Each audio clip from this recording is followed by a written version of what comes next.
আসসালামু আলাইকুম, ওয়েলকাম করছি রিয়াসাদ আজিম। ভিন্ন ধর্ম মতাদর্শের যারা শুনছেন সবার প্রতি আন্তরিক কৃতজ্ঞতা। এই বাংলাদেশ অন্যরকম। এই বাংলাদেশ এশিয়া কাপের ফাইনালে যাওয়ার যোগ্য দাবিদার। আজ সকালবেলা যে কন্টেন্টটা করেছিলাম অনেকে মুখ ভেঙচিয়েছিল, এই ম্যাচ জিতলে বাংলাদেশ ফাইনালের পথে এগিয়ে যাবে, জিতবে, এই শঙ্কা, এই সংশয় রবিচন্দ্রন অশ্বিন কিংবা আকাশ চোপড়ারা যেভাবে বাংলাদেশের মানুষের রক্তে সংক্রমণ করিয়ে দিয়েছে, তার বাইরে যেন কেউ যেতে পারছিল না। ভরসার জায়গাটা কোথায় যেন নষ্ট হয়ে গিয়েছিল। যেই দলটা সেকেন্ড বেস্ট টিম হিসেবে শ্রীলঙ্কার পরেই টপ 4 নিশ্চিত করেছে, সেই দলের উপর ভরসা করার সাহস কেউ দেখাচ্ছিল না। তাওহিদ হৃদয়ের উপর কারো ভরসা ছিল না, ভরসা ছিল না সাইফ হাসান ওপেনিং এ কেমনটা করেন, মুস্তাফিজ ব্যাকডেটেড, এই আলোচনাটাও অনেক সময় অনেকেই বাজারজাত করার চেষ্টা করেন।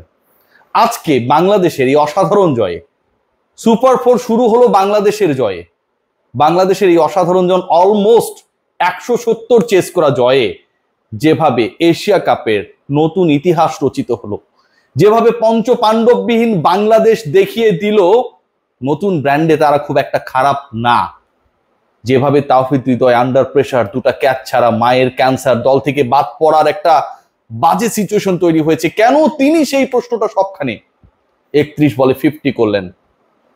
যে ওভারটায় সাইফ হাসান দলীয় 114 রানে ফিরে গেলেন, ধকপক শুরু হয়ে গেল বুকের মধ্যে যে বাংলাদেশ কি জিততে পারবে শ্রীলঙ্কার বিপক্ষে এই ম্যাচ। কারণ এরকম স্টেজে বাংলাদেশ অনেক ম্যাচ হেরেছে অতীতে।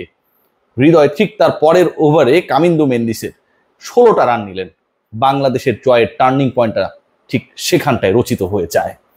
বাংলাদেশের জয়ের টার্নিং পয়েন্ট সেখানটায় রচিত হয়ে যায় যখন 19তম ওভারে মুস্তাফিজুর রহমান অসাধারণ একটা ওভার করেন। 6টা বল, সেই বলগুলো যেন এক একটা ম্যাজিক। দুটা উইকেট নিলেন, ক্রিয়েট করলেন এমন একটা মোমেন্টাম যে রানটা একসময় 180 মনে হচ্ছিল যে করে ফেলতে পারে শ্রীলঙ্কা, 170-এর নিচে থেকে গেল। বাংলাদেশের মোমেন্টাম ক্রিয়েট হয় তখনই যখন যেই থুসারাকে নিয়ে সবচেয়ে বেশি টেনশন হয়, আজকেও হয়তো বাংলাদেশকে গুড়িয়ে দেবেন এবং সেটা তিনি শুরুও করলেন। একটা নাথিং শট খেলে যখন তানজিদ তামিম বোল্ড হয়ে গেলেন, কি করবেন কি করবেন না, কি কনফিউশন, ঠিক তখন সবার মধ্যে সেই টেনশনটা জেগে বসেছিল যে আরো একটা শ্রীলঙ্কান পেস অ্যাটাক শো কি বাংলাদেশ দেখতে যাচ্ছে, যেমনটা দেখেছিল আবুধাবিতে। না, এদিন ছিলেন সাইফ হাসান, যার উপর ভরসা করা যায়। প্রত্যেকটা কন্টেন্টে ওই 28 বলে 30 রানের ইনিংসটাকে গ্লোরিফাই করার চেষ্টা করেছি, cause he has something in him. থুসারাকে যেভাবে ব্যাকফুটের উপরে ভর করে এক পায়ে ছক্কা মারলেন, বাংলাদেশ যেন ঠিক ওই সময়টাতেই সেই কনফিডেন্স পেয়ে যায় যে বাংলাদেশ জিততে পারে। এই Sri Lanka, they are a nothing team and Bangladesh is dreaming to be the part of the final in this Asia cup. খেয়াল করে দেখুন, বাংলাদেশের প্রথম উইকেটের পতনের পর কেউ কি ভাবতে পেরেছিল যে এই দলটা পাওয়া প্লেতে 59 রান তুলবে, পাওয়া প্লেতে শ্রীলঙ্কার থেকে আরো 6 রান বেশি তুলবে? ভাবতে পারে নাই। যেটা আমরা আমাদের চিন্তায়, আমাদের ভাবনায় সবচেয়ে বেশি প্রায়োরিটি দিয়েছিলাম, সেটা হয়তো এরকম অনেকটা যে আরো 2টা উইকেট গেলে যেতেও পারে। কিন্তু লিটন কুমার দাস এন্ড সাইফ হাসান সেটা হতে দেন নাই। সাইফ অ্যাটাকিং, লিটন কুমার দাস তার মতো করে। স্ট্রাইক কম পাচ্ছিলেন, সাইফ তো পেটাচ্ছেই। যখন এই পার্টনারশিপ ভাঙলো সাইফ 34-এ, লিটন কুমার দাসের রান হচ্ছে 23-15 বলে। লিটনের আউটটা অনেক কষ্ট দিয়েছিল, ওই শটটা না খেললেও পারতেন। অনেকটা টেনে এনে জোর করে সেই বলটাকে বাউন্ডারি বানানোর চেষ্টা, ফিরে গেলেন। এরপর নাম্বার 4 তাওহিদ হৃদয়, বাংলাদেশের কনফিডেন্স সবচেয়ে তলানিতে। যেই ক্রিকেটার ম্যাচ জেতাতে পারেন, এই ভরসাটা 11 ক্রিকেটারের মধ্যে আপনি যদি লটারি করতেন, বিশ্বাস করুন আমরা কেউই বলতাম না যে আজকের ম্যাচ জয়ের নায়ক হবেন তাওহিদ হৃদয়। তিনি সেটা করে দেখিয়েছেন।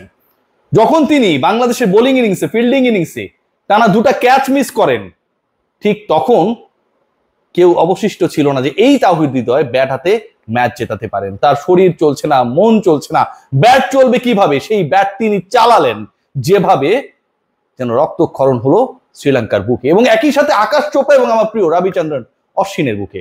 এগুলো কি ফ্লুক?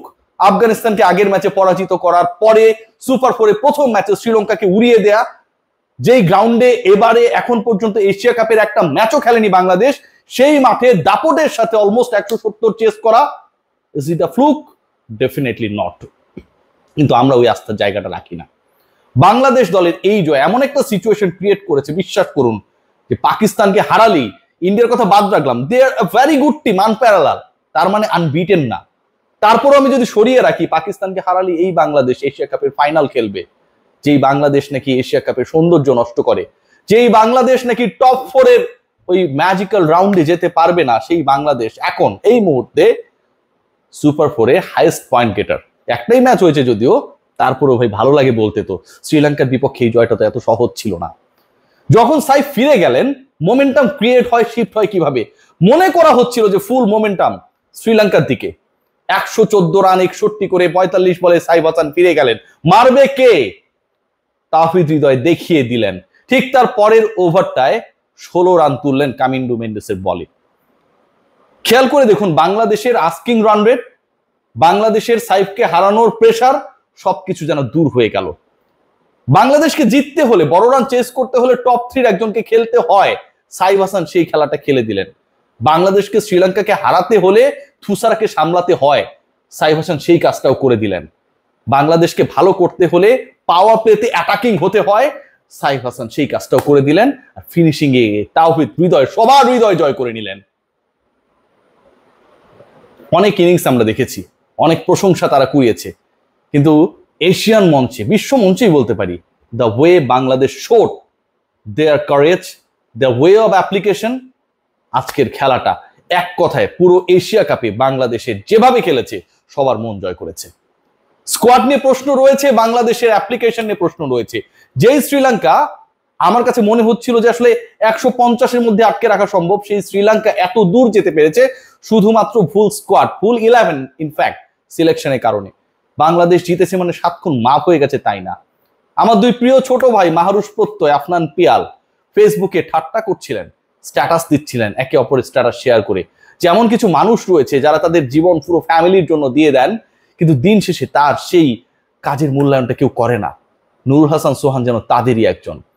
আমাদের এই ছেলেটা লাস্ট 2টা ইনিংস খেলার সুযোগ পেয়েছিলেন যখন বাংলাদেশ দলের হয়ে লাস্ট 3 বছর পরে ফেরার পর, দুটাতেই 200+ স্ট্রাইক রেটে রান করেছিলেন, কিন্তু নুরুল হাসান সোহানকে ফিনিশিং রোলেও কেউ বিবেচনা করে না। নাম্বার 5 এবং 6 নুরুল হাসান সোহানের জায়গা হয় না, বাদ দিলাম। বেশি সুন্দর, এত সুন্দর ক্রিকেটার বাংলাদেশে পয়দা হয়েছে, মানুষ কনফিউজ হতে পারে, ওরে বাদ দিয়ে দাও। কিন্তু হোয়াট অ্যাবাউট শরীফুল ইসলাম?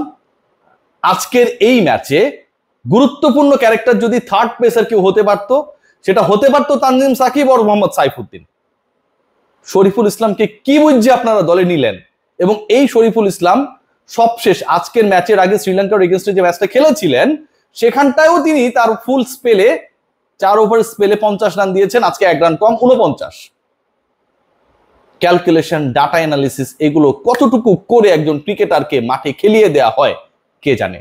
প্রতিদিন হৃদয়টা থাকবে না, প্রতিদিন সাইফরা থাকবে না, প্রতিদিন মুস্তাফিজরা গিয়ে, শাক মেহেদিরা গিয়ে শেষের দিকে রান চেক দিয়ে বাংলাদেশকে জয়ের বন্দরে ভিড়িয়ে দেবে না। কিন্তু বাংলাদেশের টিম ম্যানেজমেন্ট যেভাবে দল সিলেক্ট করেন, যেভাবে নতুন নতুন প্রশ্নের তৈরি করেন, সোহানকে বাদ দেওয়া, শরীফুলকে ইনক্লুড করা, কি কারণে ইনক্লুড করেছে সেটাও রিজন যখন আমরা খুঁজে পাই না, ঠিক তখন প্রশ্ন জাগে যে দলটা আসলে কার ইচ্ছায় হয়। একজন ক্রিকেটার পারফর্ম করুক, তাওহিদ হৃদয় এর আগের ম্যাচে 20 বলে 26 করেছে, তাকে বাদ দেওয়ার খুব জোরালো দাবি কিন্তু কখনো ছিল না। ওপেনিং এ সাইফ ভালো করেছে, তাকে বাদ দেওয়ার খুব জোরালো দাবি কিন্তু ছিল না। কিন্তু আপনি যদি থার্ড একজন পেসার খেলাতে চান, সেই জায়গাটায় বেটার অপশন দেন শরীফুল, তানজিম সাকিব ও সাইফুদ্দিন, এই জায়গাটায় কিন্তু জোরালো দাবি ছিল। সেই দাবির কথা বাংলাদেশ ম্যানেজমেন্ট কি শুনতে পায়, নাকি শ্রীলঙ্কাকে হারিয়ে সকল ভুলগুলো ঠিক হয়ে গেছে, আত্মতৃপ্তির যে নেশা, সেই নেশায় তারা বুঁদ হয়ে আছে? আজকের এই ম্যাচটা বাংলাদেশের জন্য অসাধারণ এক ম্যাচ, যতটুকু পুরো দলের জন্য আমার কাছে মনে হয় তার থেকে অনেক অনেক বেশি মোর special for Towhid Hridoy. The way he played, the way he executed, the way he showing the dream that we can be the final of this tournament. Bangladesh just a win shot from Asia cup final. আমার কাছে মনে হয় সেটা খুবই সম্ভব। ভারত অসাধারণ দল, outstanding, unbeaten না। পাকিস্তান সবশেষ সিরিজে বাংলাদেশের কাছে বিশ্বাস করুন 2-1 হেরেছিল। Hats off to Towhid Hridoy, hats off to Saif Hasan, hats off to Mustafiz.